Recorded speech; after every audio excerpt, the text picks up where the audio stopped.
I'm curious, Brad, because I actually struggle with this a lot myself. Do you think that the problem in Congress is climate denial, which certainly exists?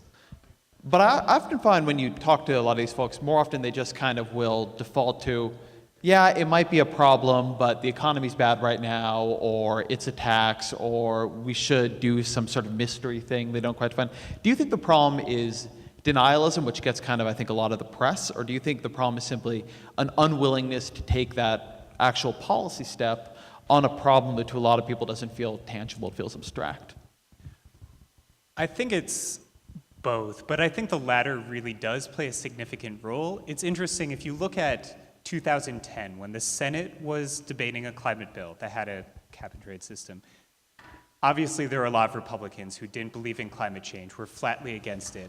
But it got a lot of pushback from Democrats who ostensibly believe in global warming, but because the policy would have hurt their state, they were coal states, that was just a difficult transition for them to make, and they were against it.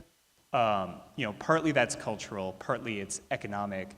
And I think if you got rid of climate denialism tomorrow, you would not necessarily overcome those hurdles, and they would still exist, and they would still be extremely difficult. I mean, as you say, it's a very difficult problem for a wide range of reasons, but it's also certainly true that the fact that there's a large block of people in Congress who think it's fake, who think it's a hoax, that makes it that much harder.